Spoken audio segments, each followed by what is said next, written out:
La Côte d'Ivoire retient son souffle. Depuis plusieurs semaines, les tensions politiques montent et les regards se tournent vers Laurent Gbagbo. L'ancien président, figure emblématique de l'opposition, va-t-il lancer un mot d'ordre capable de mobiliser la rue?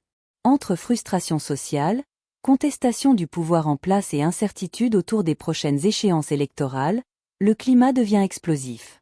Dans cette vidéo, nous analysons les derniers signaux envoyés par Gbagbo, les réactions du PPACI, et les conséquences potentielles d'un appel à la mobilisation nationale. Que prépare réellement Gbagbo? Est-ce le début d'un nouveau bras de fer politique? Restez jusqu'à la fin, vous allez découvrir des révélations surprenantes et comprendre les enjeux cachés derrière cette possible décision historique. Ouattara est coutumier du fait. Laurent Gbagbo et Charles Blé Goudet ont été jugés pendant de très longues années, plus de 6 ans par la Cour pénale internationale, au motif qu'il y aurait eu un présumé plan commun d'extermination d'une partie de la population ivoirienne.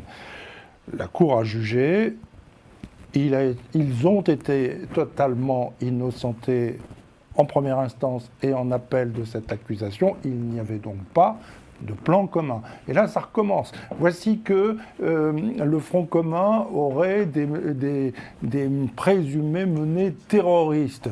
Non mais c'est toujours la même chose.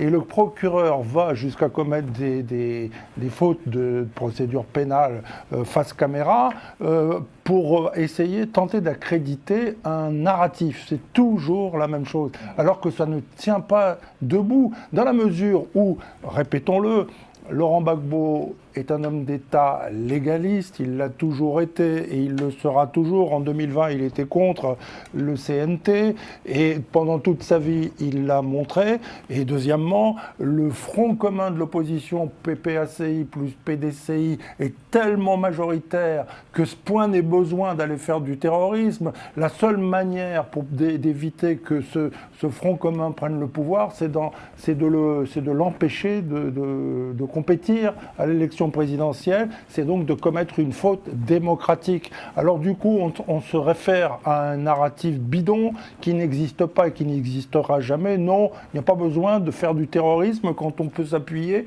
sur une majorité de la population. Mais majorité qui est justifiée, majorité qui est une minorité pour le ministre de la Défense et qui justifie le 4e mandat. Bien. Pour moi, tout simplement ajouter que, oui, justement, voilà un nouveau fourre-tout qu'on vient de nous ajouter. Avant, c'était atteinte au trouble à l'ordre public, atteinte à la sécurité de l'État. Maintenant, c'est à terrorisme. Terrorisme. Wow. C'est graduel. Comment dire en latin? Vous qui étiez en France au moment du Bataclan, Franchement, quand on attend comme ça, les mots sont forts quand même. Carlyle, excellente référence. Et souvenez-vous, première cohabitation en France entre 86 et 88, oui. Manifestation au quartier latin, un jeune meurt d'une crise cardiaque parce que il avait une petite faiblesse cardiaque. Aujourd'hui, plusieurs places et rues de France et collèges de France portent son nom. Un certain Malik Ousekine. Imaginez une demi-seconde ce qui se serait passé en France s'il y avait eu un bébé qui était mort asphyxié par les gaz lacrymogènes et un jeune tué par balle. Imaginez. Merci beaucoup. Merci Jean-Yves d'avoir abordé aussi la situation du bébé. Je regardais dans la presse internationale ce matin, je n'ai pas vu, même la presse nationale ne fait pas véritablement écho. C'est plus des photos sur Facebook et tout. Bon. Merci beaucoup. Le journal de la campagne.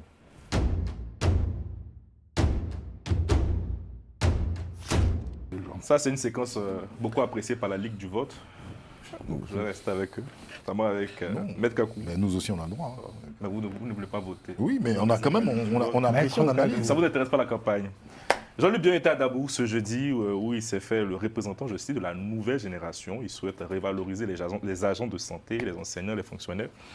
Comment vous observez sa campagne, Maître Kakou? Est-ce que Jean-Luc Bion est en train de conquérir le cœur des Ivoiriens petit à petit? Jean-Luc Bion fait campagne, Simon Gbagbo fait campagne. C'est Jean-Luc Bion. Awa Dombello fait campagne. Moi, de manière générale, je ne vais pas rester sur l'un de ces candidats. On peut observer quand même que cette année, ces candidats-là sont au niveau. Sont au niveau en termes de communication digitale et en termes de propositions. Les débats d'idées, ça manque en Côte d'Ivoire, cruellement. Je pense que depuis les années 90 à ce jour, on a rarement entendu des hommes politiques parler d'idées, de ce qu'ils peuvent apporter à la Côte d'Ivoire. Et aujourd'hui, malheureusement, cela est étouffé. Hein. Les propositions qui sont faites sont étouffées par le cri de colère du Front commun. Mais on a pourtant de belles idées de part et d'autre. Awa Dombello notamment, Simone Yvé aussi, et puis M. Jean-Louis Billon. Maintenant, est-ce qu'aujourd'hui, l'issue n'est pas déjà jouée? Nos partisans de la Ligue du boycott, pour eux, l'idée est toute faite. Le président Alassane Ouattara sera élu. Moi, oui, je crois au vote, puisque aujourd'hui, dans cette logique-là, seul cet instrument serait de nature à préserver des vies. Moi, c'est surtout sur cet angle-là que je vois les choses. Il faut saluer donc ceux qui font campagne. Il faut saluer ceux qui font campagne. Vous êtes peu enthousiaste pour en parler de cette campagne, maître. Je vous ai connu plus loquace. Écoutez, comment parler de cette campagne? Moi, j'aurais voulu voir une campagne avec tous les candidats. Vous voyez, tout le monde sur la même ligne de départ. Je vois la très belle campagne du RHDP. J'aurais voulu voir l'artillerie lourde aussi du côté du PDCI avec M. Tidiane Thiam qui a énormément de choses à proposer à la Côte d'Ivoire. J'aurais voulu voir la même chose du côté du PPACI. Lorsque l'élection présidentielle ne fait pas, en tout cas, la part belle à une participation inclusive, vous comprendrez par là que mon appétit pour celle-ci est modéré parce que j'aurais voulu voir ce que les autres avaient aussi au même titre que le RHDP a apporté. Mais vous aurez voté quand même, maître. J'irai voter en conscience. En conscience. Et en responsabilité. En conscience et en responsabilité. En conscience et en responsabilité. Quand il s'agit de moi, tu ne pas vous. Vous avez dit tout le monde, soyez conscient de prise de parole. Je ne veux pas vous voter. Pour moi, en conscience et en responsabilité, j'irai voter. Si je pouvais voter des deux bras, j'allais voter des deux bras. Mais il faudrait qu'on retienne, pour revenir sur le cas Billon, sur la question que tu as posée, revenir vite faire là-dessus avant de faire notre réflexion. Billon, Jean-Louis Billon, il se rend compte, parce qu'aujourd'hui, voici le narratif du RHDP. On a construit tel nombre d'écoles, on a construit tel nombre de dispensaires, on a construit tel nombre d'hôpitaux. Mais est-ce qu'après avoir construit tous ces bâtiments, la qualité des soins suit? Visiblement non. Pour beaucoup de raisons, surtout sur la question de la motivation du personnel et même du nombre de personnels soignants. Est-ce qu'il y en a essentiellement pas grand-chose? Parce que moi, j'ai pu aider, personnellement, j'ai aidé un de mes petits-neveux pour le concours d'infirmier. Mais dès qu'il a eu son concours d'infirmier, il est parti à l'ambassade du Canada. Il allait chercher un visa. Parce que là-bas, c'est mieux payé. Et pour un aide-soignant, c'est mieux payé. Donc, en réalité, sur cette question, Jean-Louis Billon se rend compte que sur ce segment-là, il faudrait rendre ce métier, le métier de médecin, d'aide-soignant, d'infirmier, sage-femme, tout ce qui rentre dans le cadre des soignants, soit attractif, certainement pour nous permettre de garder le personnel que nous formons. Mais j'aimerais venir sur l'ensemble de la campagne, comme je disais, vite fait. Vous voyez, aujourd'hui, comme l'a dit, le RHDP déroule. On aurait aimé que ce soit le cas pour les autres candidats, Awa Dombello, Simone Yvé Gbagbo, mais ce n'est pas le cas parce qu'aujourd'hui, avec cette situation de manifestation éclatée dans toute la Côte d'Ivoire, la conséquence, c'est que ça va pourrir la campagne de Simone Gbagbo, ça va pourrir la campagne de Awa Dombello et polluer leur message d'un appel massif au vote. À la fin des résultats, je dirais, à la fin de la journée, on dira « Ah, vous avez dit de ne pas y aller, vous y êtes allé. » Voilà, vous avez... Après, la majorité de l'opposition souscrit à cette thèse-là de ne pas aller voter. Et nous sommes très minoritaires. La Ligue du vote ici est très minoritaire. Ça, il faut avoir l'honnêteté de le reconnaître. Donc voilà, il faut avoir l'honnêteté de dire que ça va pourrir et polluer les campagnes de ces deux personnalités, Simone Gbagbo et Awa Dombello. Quelquefois, on se pose la question de savoir même si ce n'est pas l'objectif. Arrête Lago était en campagne aussi, vous l'avez oublié. Oui, elle est à Daoukro, elle est auprès des populations dans le Vieux-Baoulé, elle est très présente. Ah non, elle n'est pas à Daoukro. Elle était à Daoukro hier. Hier, elle était à Tieniboué, dans la région du Béré.